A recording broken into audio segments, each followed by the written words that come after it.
우리 인간은 다른 모든 피조물들과 달리 하나님과 교제할 수 있는 하나님의 형상대로 지음을 받은 존재다. 그렇게 우리가 배웠습니다. 하나님은 그런 인간에게 하나님이 만드신 모든 자연 피조 세계를 관리하고 통치하고 또 다스리는 하나님의 대리 통치자로서 위임을 해 주셨습니다. 그러니까 인간은 피조물에도 불구하고 하나님을 대신하여 피조 세계를 다스리는 놀라운 특권을 위임받은 존재가 바로 우리 인간들입니다. 그러니 이 얼마나 큰 은혜고 축복이고 영광이겠습니까? 근데 인간이 하나님께 부여받은 하나님의 형상을 깨뜨리고 부패시키고 또 그 기능을 상실하게 만들고 하나님께 위임받은 놀라운 특권을 잃어버리게 만든 일이 있었는데 그게 무엇입니까? 그것은 다름 아닌 바로 죄입니다. 지난주에 우리가 살펴보았던 하나님과 인간 사이에 첫 번째 복된 언약인 행위 언약을 깨뜨린 것도 다름이 아닌 바로 죄였습니다. 그 죄로 인하여 하나님과 인간 사이에 친밀한 교제와 관계가 깨어지게 되었고 죄 아래 있는 인생은 저주와 형벌과 진노 아래 죽을 수밖에 없는 타락한 인생으로 전락하게 된 겁니다. 뭐 때문에 그렇게 됐다고요? 바로 죄 때문에 그렇게 되었다는 겁니다. 그러나 우리 인생에 있는 모든 비참과 공고와 비극의 원인이 무엇인가? 그건 바로 다 죄 때문이라고 성경이 이야기하고 있습니다. 자, 그렇다면 우리 인생을 비참과 멸망에 빠뜨린 이 죄는 도대체 어디서부터 온 것일까요? 죄의 기원은 무엇이겠습니까? 예로부터 오늘의 일까지 철학적으로든 신학적으로든 죄의 기원에 관한 다양한 설명들과 주장이 있어 왔습니다. 그 중에 하나가 바로 영혼 손재절에서 죄의 기원을 찾는 겁니다. 우리가 이 땅에 태어나기 전부터 우리의 영혼이 먼저 있었다라고 하는 이 주장하는 사람들은 영혼 손재에서부터 죄의 기원을 찾으려고 했다는 겁니다. 그런가 하면 영지주의자들은 죄의 기원을 물질에서 찾고 있습니다. 그래서 영지주의자들에게 따르면 인간의 영혼이 물질과 접촉하는 그 순간 인간이 죄인이 되었다 그렇게 말을 합니다. 그리고 슐라이어마라고 하는 신학자는 죄의 기원을 인간의 감각적인 본성에서 찾기도 했고 또 리치레라고 하는 신학자는 인간의 무지로부터 죄가 나왔다 그런 주장을 하기도 합니다. 반면에 진화론자들은 인간이 진화되기 전에 그 앞선 단계에서 저급한 진성들로부터 욕망이나 충동과 같은 그런 저급한 욕구들을 물려받았는데 이것이 바로 죄의 기원이다. 그렇게 죄의 원인을 설명하기도 합니다. 그런데 사실 생각보다 이 죄의 기원에 대하여 세상 사람들은 그렇게 별로 관심을 기울이지 않습니다.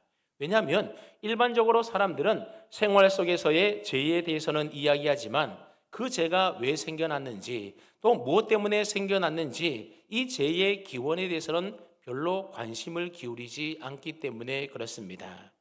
세상에서 죄에 관하여 가장 많이 관심을 기울이고 다루는 것이 바로 법이지 않습니까?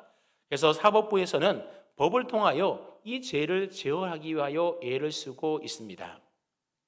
하지만 죄를 제어하려고 애를 쓰고 있는 이 법에서도 왜 죄가 생겨났는지 이 죄의 기원에 대해서는 별로 관심을 기울이지 않습니다. 그냥 살아가면서 이것은 죄다, 이것은 죄가 아니다 이렇게 법으로 정해놓고 그 법대로 집행하는 일에만 관심을 기울이고 있다는 겁니다. 그러나 여러분 성경은 좀 다르다는 것입니다. 성경은 지금 죄를 짓는가 안 짓는가 이 문제도 아주 중요하게 다루고 있지만 도대체 이 죄가 어디에서 왔는가에 대하여 아주 명확하게 우리에게 이야기를 해주고 있습니다. 우선 성경은 죄의 기원을 앞에서 말한 영혼의 선지에서 찾고 있지 않습니다. 그렇다고 물질에서도 찾고 있지 아니하고 심성에게 물려받은 저급한 충동과 욕정의 성향으로부터 시작되었다 그렇게 말하지도 않습니다. 그렇다고 일부 신학자들의 말처럼 인간의 감각이나 인간의 무지에서 기원했다 그렇게 말하지도 않습니다. 성경은 언제나 죄의 기원을 어디에서 찾고 있는가 하면 성경이 기록된 그대로 인간의 불순종과 타락에서 죄의 기원을 찾고 있습니다. 그래서 이와 관련하여 전통적인 개혁주의 신앙 고백서들을 보게 되면 하나같이 죄의 기원을 우리 조상 아담과 하와의 타락과 불순종으로부터 제가 이 세상에 들어오게 되었다. 그렇게 고백을 하고 있습니다. 뭐로부터 제가 세상에 들어오게 되었다고요? 아담과 하와, 우리의 조상인 첫사람 아담과 하와의 이 불순종으로부터 제가 세상에 들어오게 되었다라는 겁니다. 근데 참 우려스러운 것은 일부 신학자들 가운데는 아담은 실제 인물이 아니라 상징적인 인물이다. 그렇게 주장을 하는 분들도 있습니다. 이들에 따르게 되면 창세기 3장에 일어나는 인간의 타락 이야기는 실제 역사에서 일어난 사건이 아니라고 그들은 주장을 합니다. 그래서 칼바르트라고 하는 아주 유명한 신학자는 창세기 3장 1절로부터 7절의 이야기를 역사가 아니라 본보기이며 하나의 무용담이나 전설로 보고 있습니다. 아담은 역사적인 인물이 아니라 그를 뒤따르는 모든 사람의 모형적인 대표자다. 그렇게 주장을 한다는 겁니다. 그런가 하면 에밀 브루너라고 하는 신학자도 있는데 이 사람 역시도 아담과 하와의 역사적인 실세성에 대하여 부인하고 있는 신학자입니다. 그런가 하면 카이테르트라고 하는 또 신학자는 아담을 역사적인 인물로 이해해서는 안 되고 오히려 교육을 위한 모델로 이해해야 한다. 그렇게 주장을 하기도 했습니다. 하지만 성경은 이들 신학자들의 주장과는 달리 아담과 하와가 역사적인 실존 인물임을 성경 여러 곳에서 증언을 하고 있다는 겁니다. 여러분 역대기상 1장에 보게 되면 이스라엘의 족보가 기록되어 있는데 가장 맨 위에 누구로부터 시작하는지 아십니까? 아담으로부터 시작하고 있다는 겁니다. 그러니까 역대기 저자는 아담을 역사적인 인물로 여기고 있는 것입니다. 그리고 신약 성경 누가복음 3장의 예수님의 족보도 보게 되면 거슬러 올라가면 가장 끝에 누가 있습니까? 바로 아담이 있고 아담 위에 하나님이 있습니다. 만약 아담이 실제 인물이 아니라고 한다면 족보에 굳이 그 이름을 기록해 둘 필요가 있겠습니까? 그런가 하면 마태복음 19장 3절 이하의 말씀에 오게 되면 바리새인들이 예수님에게 어떤 이유가 있으면 이혼할 수 있느냐 그런 질문을 예수님에게 와서 물었습니다. 그때 예수님이 뭐라고 대답하는가 하면 사람을 지으신 이가 본래 그들을 남자와 여자로 지으시고 말씀하시기를 그러므로 사람이 그 부모를 떠나서 아내에게 합하여 그 둘이 한 몸이 될지니라 하신 것을 읽지 못하였느냐 예수님이 그렇게 말씀하셨습니다. 그러니까 예수님은 아담과 하와가 실제 부부였음을 이처럼 이야기하고 있는 겁니다. 여러분 예수님은 하나님의 아들이시고 하나님과 동등되신 분이지 않습니까? 그러니 아담과 하와가 부부였다. 역사적인 신존 인물이었다. 그렇게 얘기함에도 불구하고 신학자들 중에서는 창세기에 나오는 이 아담과 하와의 이야기는 역사적인 이야기가 아니다. 그런 얘기들을 한다는 겁니다. 그런가 하면 사도 바울은 디모데전서 2장 13절에서 말하기를 아담이 먼저 지음을 받고 하와가 그 후며 아담이 속은 것이 아니고 여자가 속아 죄에 빠졌습니다. 그런 말을 기록하고 있습니다. 사도 바울 역시도 아담과 하와의 역사성을 그대로 인정하고 성경에 기록하고 있는 겁니다. 또한 사도 바울은 로마서 5장에서 아담과 그리스도를 비교하면서 말하기를 한 사람이 순종하지 아니하므로 많은 사람이 죄인이 된 것 같이 한 사람이 순종하심으로 많은 사람이 의인이 되리라 그랬습니다. 그렇습니다. 사도 바울은 아담을 통하여 죄와 사망이 들어와서 모든 사람이 다 죄인이 되었고 그리스도를 통하여 의롭게 되어 생명과 부활에 이르게 되었다라고 가르치고 있는 겁니다. 이렇게 사도 바울은 아담을 역사적인 실존 인물로 보고 아담과 그리스도를 비교하고 있는 것입니다. 만약에 아담이 역사적인 실존 인물이 아니면 굳이 그리스도와 비교할 이유가 무엇이 있겠습니까? 만약 일부 신학자들의 주장대로 아담을 그저 역사적인 인물로 보지 않는다고 한다면 성경 해석에 있어서 상당히 심각한 오류들을 낳게 된다는 겁니다. 예수님이 하신 말씀의 권위가 상실이 되어버리게 되고 사도 바울의 핵심적인 그런 교리들이 다 실종되어 버리고 말게 될 것입니다. 그렇게 되면 지금까지 고백되어져 온 성경적 인간론에 대한 교리가 다 무너지게 되고 파괴되고 그렇게 되면 무서운 결과를 초래하는 것입니다. 그렇기 때문에 교리를 배움에 있어서 가장 중요한 전제가 뭐라고 했습니까?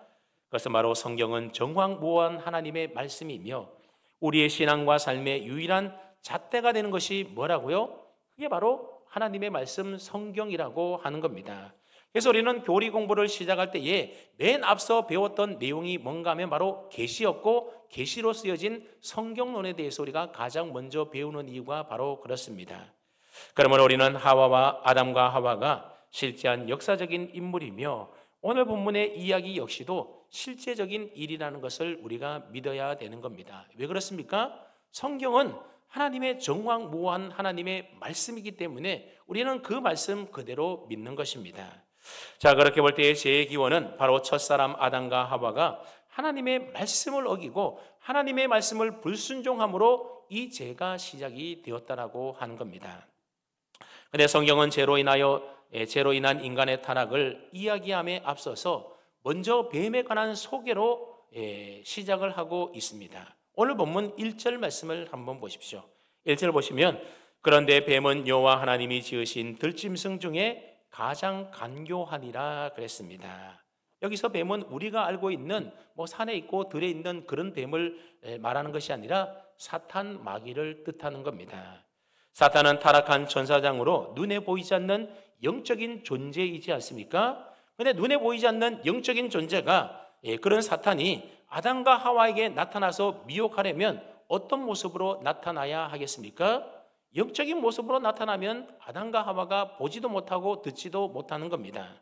그러니 아담과 하와가 눈으로 볼 수 있고 말하고 대화할 수 있는 눈에 보이는 어떤 실체로 나타나야 하는 겁니다. 그래서 사탄은 뱀에게 들어가서 그 뱀을 도구로 사용하여 역사하였던 겁니다. 그래서 요한계시록 12장 9절 말씀해 보게 되면 이 뱀의 정체에 대하여 밝히고 있는데 이렇게 기록하고 있습니다. 큰 용이 내쫓기니 옛뱀 곧 마귀라고도 하고 사탄이라고도 하며 온 천하를 꿰는 자라 그랬습니다. 그런가 하면 요한계시록 20장 2절에도 똑같은 말이 나옵니다.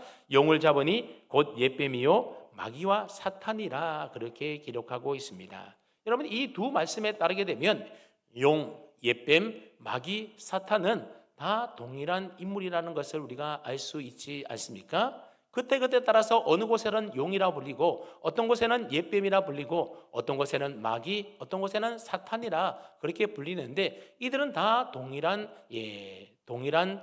타락한 천사를 말하는 겁니다. 여기서 옛뱀이라고 하는 것은 바로 오늘 본문 1절에 나오는 그 뱀을 가리키는 것입니다. 오늘 본문에 나오는 이 뱀의 정체는 누구라는 겁니까? 마귀요 사탄이라는 것을 알 수가 있습니다. 자, 그렇다면 이러한 사실을 통해서 우리가 알 수 있는 것이 무엇이겠습니까?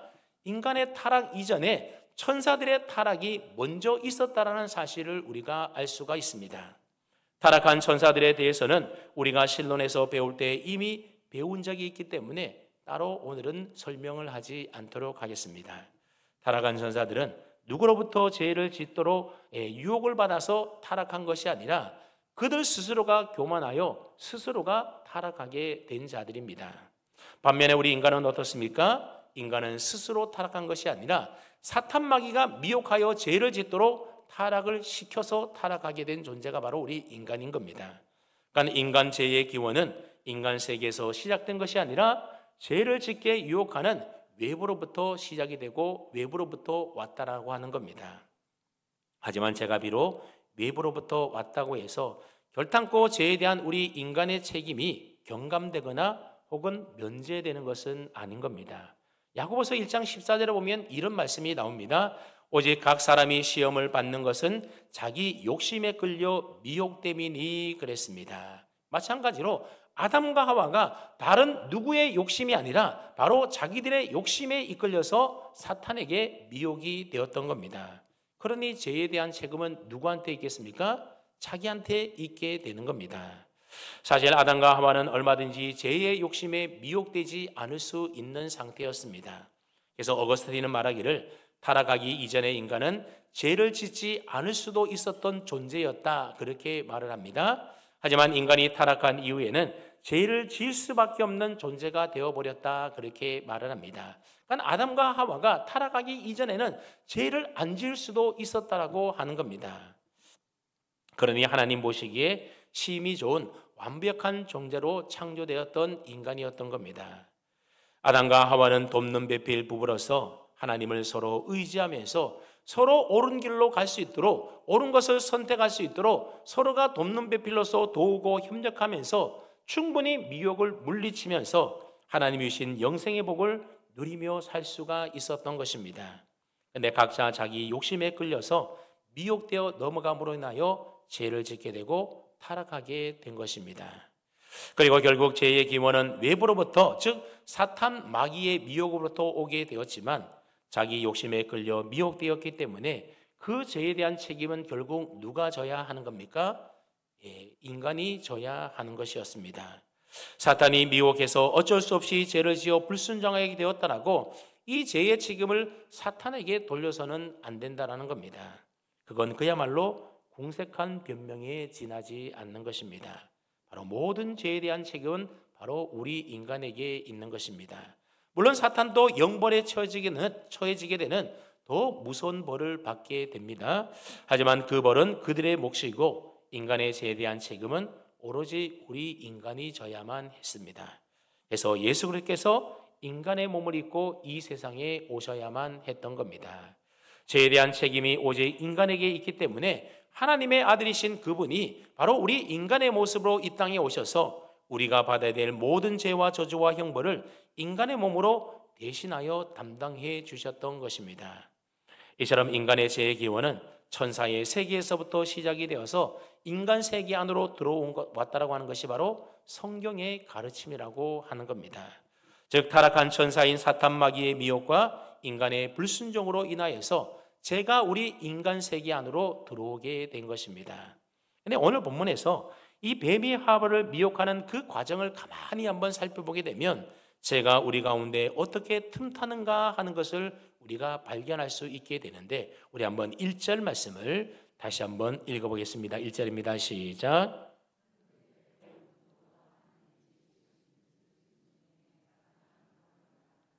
뱀이 여자에게 물어 이르되 하나님이 참으로 너희에게 동산 모든 나무의 열매를 먹지 말라 하시더냐. 자, 여기에 보면 사탄이 왜 하필이면 많은 짐승들 가운데에 뱀으로 위장하여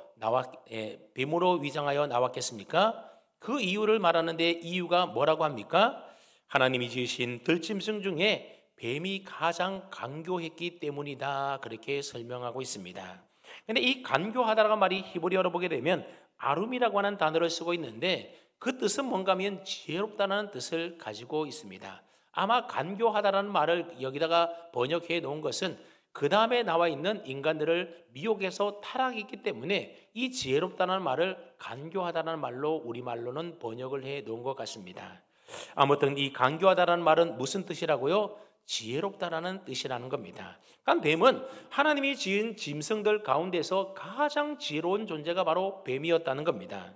여러분, 짐승들 가운데도 보면 때로는 똑똑하고 또 지혜로운 동물들이 있지 않습니까? 예를 들면 침팬지라든지 까마귀나 아니면 돌고래 같은 경우에는 얼마나 똑똑하고 지혜가 높은지 모릅니다. 근데 타락하기 이전의 뱀은 이런 짐승들보다도 훨씬 더 지혜롭고 영리했다는 겁니다. 그래서 예수님께서도 제자들을 보내시면서 말씀하시기를 너희는 뱀같이 지혜롭고 비둘기와 같이 순결하라 그랬습니다. 뱀같이 어떻게 하라고요? 지혜롭다. 그만큼 뱀이 지혜로운 동물이었다는 겁니다.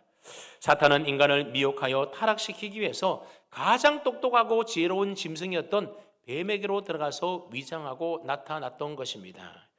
하나님이 뱀에게 주신 지혜를 사람을 꿰어 넘어뜨리는 간사하고 교활한 일에 사용하기 위해서 그렇게 했던 겁니다. 여러분, 이것은 오늘 우리들도 마찬가지지 않습니까? 하나님이 주신 지혜와 지식뿐만 아니라 하나님이 주신 시간과 건강, 하나님이 주신 재능과 능력, 그리고 하나님이 우리에게 주신 지식과 직업들, 그리고 물질과 돈, 하나님이 주신 인맥과 성품 등등, 이 모든 것들이 하나님의 손에 붙들려서 하나님을 위하여 사용되면 참으로 귀하고 선하고 아름다운 것이 됩니다. 그래서 죽어가는 생명도 살리고 함께 더불어서 아름다운 세상도 만들어가게 되지 않습니까? 근데 그러한 것들이 마귀의 손에 넘어가게 되면 사람을 미혹하여 넘어뜨리고 죄를 짓게 만드는 악한 도구가 되는 것입니다. 그래서 살아있는 영혼도 죽음과 파멸로 이끌어가는 아주 간사하고 교활한 것이 되어버리고 마는 겁니다. 여러분, 지혜 있는 사람들이 타락하고 잘못하게 되면 그 지혜와 지식을 잘못 사용하게 되면 많은 사람들이 피해를 입고 어려움을 당하게 되는 것 아니겠습니까? 그렇기 때문에 오늘 우리에게도 어떤 재능이 있느냐, 어떤 지혜가 있느냐, 물질이 얼마나 많이 있느냐, 그게 중요한 것이 아니라 그것을 어떤 목적으로 선하게 사용하느냐가 더 중요한 것입니다. 하나님을 위해서 귀한 일에 사용할 것인지 아니면 사탄에게 미혹되어서 간교한 일에 사용할 것인지 그게 중요한 문제라는 겁니다. 여러분들의 모든 것들이 사탄에 미혹되어 간교한 일에 쓰임받는 그런 악한 도구들이 되지 마시고 하나님의 손에 붙들려서 생명 살리고 영혼 구원하는 선한 도구로 다 쓰임받을 수 있기를 주님의 이름으로 축복합니다. 아멘. 계속해서 1절 말씀 보시면 뱀이 여자에게 물어 이르되 그랬습니다. 뱀이 지금 누구에게 접근을 하고 있습니까? 아담에게 접근하고 있는 것이 아니라 여자 하와에게 접근을 하고 있습니다. 자, 그렇다면 뱀이 왜 남자인 아담이 아닌 하와에게 먼저 접근을 하고 있는 것일까요? 그건 하나님께서 선악과를 먹지 말라라고 하는 명령을 내리실 때에 그 행위 언약을 맺을 때에 하와는 그 자리에 아직 없었던 겁니다. 아직 하와는 지음을 받지 못한 때였던 겁니다. 그러니 하와는 선악과 금지 언약을 직접 들은 것이 아니라 누구로부터 들었겠습니까? 아담으로부터 간접적으로 들었던 것입니다. 여러분, 직접 들은 것하고 남에게 전해 들은 것하고 차이가 있을까요? 없을까요? 분명한 차이가 있는 겁니다. 하나님의 명령을 직접 들었던 아담보다는 아담으로부터 전해 들었던 이 하와를 유혹하는 것이 훨씬 더 쉬운 방법이라는 것을 이 사탄이 잘 알고 있었던 겁니다. 그러니 여자의 약점은 선악과 금지 언약을 직접 듣지 못하고 간접적으로 들었다라고 하는 약점이 있습니다. 뱀은 그것을 알고 남자가 아닌 여자 하와에게 접근을 했던 것입니다. 그럼 뱀이 얼마나 지혜롭습니까? 이 뱀의 지혜를 바로 사탄이 사용하고 있는 겁니다. 오늘날도 사탄은 지혜롭게 각 사람의 약점을 이용해서 미혹하고 넘어뜨리고 있다라고 하는 겁니다. 그래서 사탄은 우리의 연약한 부분을 집중적으로 공격해 오는 겁니다. 물질에 약한 사람은 물질로 공격을 해오고요. 명예에 약한 사람은 명예로 공격해 오고 정욕에 약한 사람은 정욕에 빠지도록 공격을 해오는 겁니다. 사치가 심한 사람은 사치에 빠지도록 유혹을 하고 남의 말 자기 좋아하는 사람은 부풀려서 말하도록 유혹하고 미혹한다는 겁니다. 그뿐 아니라 우리 가정이나 교회나 또는 우리가 속해 있는 어느 공동체 안에도 어느 한 곳이 기울어져 있다든지 어느 한 곳이 부족하거나 또는 영적 누수 현상이 있는 그 가장 약한 사람을 찾아내어서 그 약점을 공격하는 것이 바로 사탄의 방법입니다. 그러면 우리 가정 안에 영적인 누수가 있어서는 안 되겠습니다. 기울어진 것이 있어서는 안 된다는 겁니다. 또 교회 공동체 안에서도 믿음이 연약한 지체들이 사탄의 공격의 대상이 되지 않도록 특별히 더 많은 관심과 사랑으로 돌봐줘야 하는 것이 바로 이런 이유 때문에 그렇습니다. 도미노처럼 한 사람이 무너지게 되면 그 곁에 있는 사람들도 그 공동체도 함께 무너지게 마련인 것입니다. 그러면 결국 가정도 교회도 다 마귀의 밥이 되어버리고 마는 것입니다. 그러므로 마귀가 틈타지 못하도록 영적 누수가 생기지 않도록 늘 믿음 안에 항상 우리 모든 공동체 일원들이 항상 깨어 있어야 하는 겁니다. 계속해서 1절 말씀 또 보시게 되면 이제 여자에게 접근한 뱀이 여자에게 질문을 하게 됩니다. 뭐라고 묻습니까? 하나님이 참으로 너희에게 동산 모든 나무의 열매를 먹지 말라 하시더냐, 그렇게 묻습니다. 여러분, 뱀의 이 말을 좀 더 자세히 들여다보게 되면 뱀이 의도적으로 어떤 단어를 첨가하고 있는 것을 볼 수 있는데 어떤 단어를 첨가하고 있습니까? 참으로라고 하는 말을 첨가하고 있다는 겁니다. 참으로라고 하는 말은 정말로 그랬느냐라고 의구심을 가지고 다시 되묻는 말이 바로 참으로이지 않습니까? 뱀이 말하는 참으로라고 하는 말 속에는 이미 하나님을 향한 불신하도록 의구심을 놓고 있는 말이 바로 참으로라고 하는 말입니다. 하나님이 너희에게 동산 모든 나무의 열매를 정말로 먹지 말라라고 했느냐? 정말로 그랬다라고 한다면 그렇게 말하신 하나님은 나쁜 하나님이시네. 그런 의미가 바로 참으로라고 하는 이 단어 속에 내포되어 있는 겁니다. 그뿐만 아니라 뱀은 하나님이 참으로 너희에게 동산 모든 나무의 열매를 먹지 말라 하시더냐 하면서 모든 나무의 열매라고 표현을 하고 있다라고 하는 겁니다. 여러분, 창세기 2장 16절 말씀에 오게 되면 실제로 하나님은 아담과 행위 언약을 맺을 때 뭐라고 말을 했습니까? 동산에 있는 모든 나무의 열매는 내가 임의로 마음대로 먹어라. 그러나 너가 먹고 싶은 대로 마음껏 먹지만 다만 선악을 알게 하는 나무의 열매만은 먹지 말라라고 하셨던 겁니다. 여러분, 뱀이 그 사실 몰랐겠습니까? 다 알고 있었던 겁니다. 그런데 뱀은 여자에게 뭐라고 미혹하며 말합니까? 모든 나무의 열매를 먹지 말라 하시더냐, 그렇게 미혹하고 있다는 겁니다. 그러니까 뱀은 하나님이 하신 말씀과 지금 다르게 이야기하고 있는 겁니다. 하나님은 모든 것은 다 마음대로 먹되 단 하나 선악을 알게 하는 나무 열매는 먹지 말라 그랬는데 뱀은 뭐라고 말합니까? 모든 나무의 열매를 먹지 말라 하더냐, 그렇게 묻고 있는 겁니다. 하나님은 100개 중에 99개는 다 마음대로 먹고 단 하나만 금했습니다. 근데 뱀은 하나님이 허락하신 99%의 그 축복에 대해서는 언급하고 있지 않는 겁니다. 오히려 사탄은 하나님이 금하신 그 한 가지를 마치 모든 것을 다 금한 것처럼 말을 함으로써 하나님이 너에게 뭔가를 금하게 하셨다라는 사실을 부각시키고 있는 겁니다. 그래서 마치 하나님이 인간의 자유를 억압하고 이것도 저것도 못하게 가로막는 굉장한 폭군인 것처럼 느껴지도록 하나님의 말씀을 왜곡시키고 있는 것입니다. 자, 그렇습니다. 사탄은 하나님과 우리 사이를 이간질하여 갈라놓기 위해서 하나님의 말씀에 뭔가를 덧붙이기도 하고 하나님의 말씀에서 뭔가를 빼어서 하나님의 말씀을 왜곡시키는 존재가 바로 사탄 마귀입니다. 이것이 태초에 사탄이 인간을 타락시키기 위하여 사용했던 방법이라고 하는 겁니다. 그랬더니 불행하게도 이 여자인 하와는 하나님의 말씀을 왜곡하며 유혹하는 이 뱀에게 동조해서 맞장구 치고 말았다라고 하는 겁니다. 그래서 오늘 본문에 보게 되면 이 하와도 뱀에게 말할 때에 하나님의 말씀을 빼기도 하고 더하기도 하면서 말씀을 자신도 왜곡해 버리게 됩니다. 그래서 오늘 보면 2절 3절에 보면 하와가 뱀에게 뭐라고 말하는지를 보십시오. 동상 중앙에 있는 나무의 열매는 하나님의 말씀에 너희는 먹지도 말고 만지지도 말라, 너희가 죽을까 하노라 하셨느니라, 그렇게 하와가 뱀에게 이야기를 했습니다. 여러분, 여기 보면 하나님이 명령하신 이 언약의 말씀과 지금 하와가 말하고 있는 말에는 좀 차이가 있다는 것을 발견할 수가 있습니다. 크게 두 가지 차이점이 있는데, 첫 번째는 만지지도 말라라고 하는 말은 하나님이 하신 말씀도 아님에도 불구하고 그건 누가 첨가한 말입니까? 하와가 첨가해서 붙인 말이라고 하는 겁니다. 하나님은 먹지 말라 그랬지 만지지 말라라는 말은 한 적이 없기 때문에 그렇습니다. 그렇다면 하와가 왜 첨가했겠습니까? 뱀의 말을 들으면서 자기도 모르는 사이에 하나님에 대한 불만이 싹트기 시작했기 때문입니다.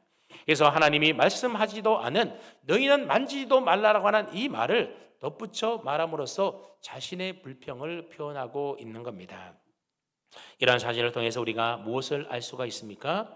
뱀의 유혹을 받자 이 하와의 마음속에 하나님이 우리의 자유를 많이 억압하고 있구나, 모든 것들을 마음대로 먹지 못하고 먹지 못하는 것들을 우리에게 주어서 우리의 자유를 억압하고 있구나 하는 하나님에 대한 부정적이고 그릇된 생각이 그 마음속에 자리 잡기 시작했다는 겁니다.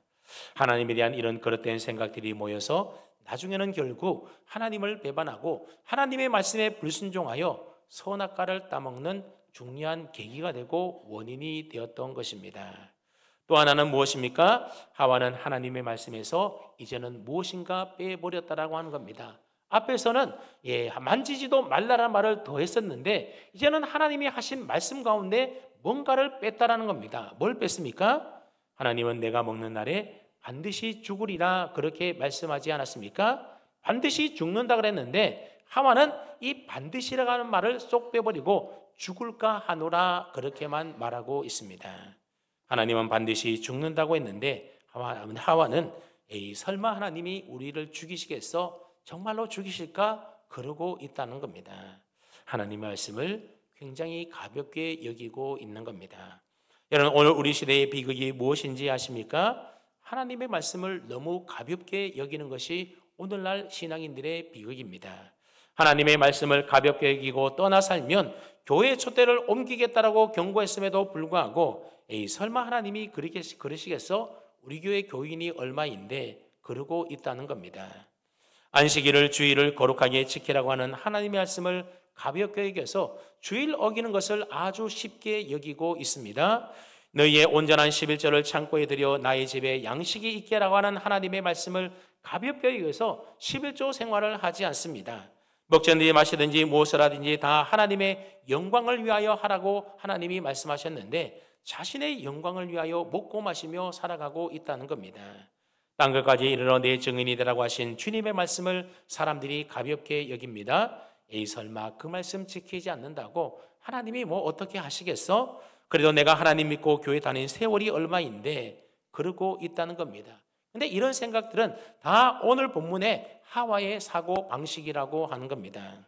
하나님은 반드시 죽는다 그랬는데 죽을까 하노라 설마 죽겠어? 하나님의 말씀을 가볍게 여기고 있는 것입니다.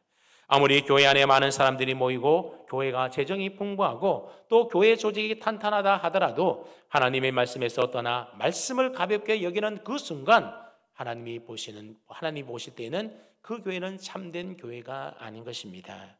여러분 중세교회 타락이 어디에서부터 시작이 된지 아십니까? 하나님의 진리의 말씀에 떠나 성경에 없는 내용들로 교회를 채워갔을 때에 교회는 급속하게 타락하기 시작했던 것입니다. 여러분 요한계시록 22장 18절로 19절에 보면 이런 경고의 말씀이 성경 마지막 장에 기록되어 있습니다. 내가 이 두루마리의 예언의 말씀을 듣는 모든 사람에게 증언하노니 만일 누구든지 이것들 외에 더하면 하나님의 말씀 외에 뭔가를 더하면 하나님이 이 두루마리에 기록된 재앙들을 그에게 더하실 것이요 만일 누구든지 이 두루마리의 예언의 말씀을 제하여 버리면 하나님이 이 두루마리에 기록된 생명나무와 및 거룩한 성의 참여함을 제하여 버리시리라 그렇게 말씀합니다. 하나님의 진리의 말씀에서 더하거나 빼버리게 되면 어디에서 제하여 버리겠다고 하십니까? 생명나무와 거룩한 성에 참여하는 것에서 제하여 버리겠다라고 경고하고 있습니다. 한마디로 말하면 구원받지 못하고 천국 들어가지 못하게 하겠다 그 말 아니겠습니까? 그러면 하나님의 진리의 말씀을 결코 가볍게 여기지 마시기를 바랍니다. 자기 입맛대로 더하거나 빼는 것도 절대로 하지 마시기를 바랍니다. 계속해서 오늘 본문 4절과 5절을 보게 되면 하와의 말을 들은 뱀은 옳거니 이때다 싶어서 이제 하와에게 결정타를 날리게 되는데 뭐라고 말합니까? 4절을 봤더니 뱀이 여자에게 이르되 너희가 결코 죽지 아니하리라. 하나님은 반드시 죽는다 그렇게 말했는데 뱀은 하와에게 뭐라고 이야기합니까? 너희가 결코 죽지 아니하리라. 죽지 않는다라고 말하고 있는 겁니다. 그러면서 거짓말로 죽지 않는다라고 하와를 안심시키고 있습니다. 그뿐 아니라 뱀은 없는 말까지 지어내게 되는데 뭐라고 지어내는가 하면 하와야 하나님께서 너희에게 왜 선악과를 먹지 말라라고 금하신 줄 알아? 너희가 그걸 먹으면 너희도 하나님과 같이 될 줄 알고 하나님이 너희에게 선악과를 먹지 않도록 금한 거야. 너희들도 하나님처럼 되고 싶지 않니? 그렇게 미혹하고 있습니다. 여러분 뱀이 여자에게 선악과를 따먹으라고 직접적으로 대놓고 말하지는 않았습니다. 그러나 여자는 그 뱀의 말을 듣는 순간 정말로 그런가 그런 마음이 호기심이 들지 않았겠습니까? 그리고 난 다음에 하나님이 금하신 선악과를 봤더니 어떻게 보였다고 합니까? 견물생심이라는 말이 있는 것처럼 보면 욕심이 생기게 마련인 겁니다. 그 이전에는 아무렇지도 않았던 선악과가 이제 선악과를 쳐다봤더니 하나님처럼 된다라는 뱀의 말을 듣고 쳐다봐서 그런지 몰라도 이전과 다르게 보이는 겁니다. 어떻게 보였다고 합니까? 먹음직하게 보였고 보암직하게 보였고 지혜롭게 할 만큼 탐스럽게 보였다 말하고 있습니다. 정말 이걸 따먹으면 자기들이 하나님과 같이 될 것처럼 생각이 들었다라고 하는 겁니다. 그래서 어떻게 했다고요? 그래서 여자가 자기도 먹고 함께 있던 남편에게도 주어 그도 함께 먹었다 말하고 있습니다. 결국 이 일로 인하여 인간 세상에 죄가 들어오게 됐고 인간이 타락하게 되었고 결국 인간은 영원한 생명을 얻지 못하고 죽음과 심판과 멸망에 이르는 존재가 되고 만 것입니다. 여러분, 사람이 선악과를 따먹고 타락하게 된 가장 큰 이유가 무엇이었다고 말을 합니까? 하나님과 같이 되려고, 하나님처럼 되려고 교만해져서 그랬다라고 하는 겁니다. 근데 여기서 피조물인 우리 인간이 하나님처럼 되려고 했다라고 하는 말은 말씀 한마디에 온 우주 만물을 만드신 전지전능하신 하나님처럼 무슨 큰 능력을 가진 그런 존재가 되고 싶었다라는 의미의 말이 아닙니다. 5절 하반절에 보면 하나님과 같이 되어 선악을 알 줄 하나님이 아심이니라 그렇게 말하고 있지 않습니까? 그리고 3장 뒤에 22절 말씀해 오게 되면 선악과를 먹은 아담과 하와를 보고 하나님이 뭐라고 말씀하는가 하면 이 사람이 선악을 아는 일에 우리 중 하나같이 되었다 그렇게 말하고 있습니다. 그러니까 아담과 하와가 선악과를 따먹은 것은 선악을 아는 일에 있어서 하나님처럼 되고 싶어서 따먹었다라고 하는 겁니다. 그렇다면 선악을 아는 일에 하나님처럼 된다라고 하는 말은 어떤 의미의 말일까요? 여기에 관해서는 죄란 무엇인가라는 주제로 우리가 다음 시간에 계속해서 살펴보도록 하겠습니다.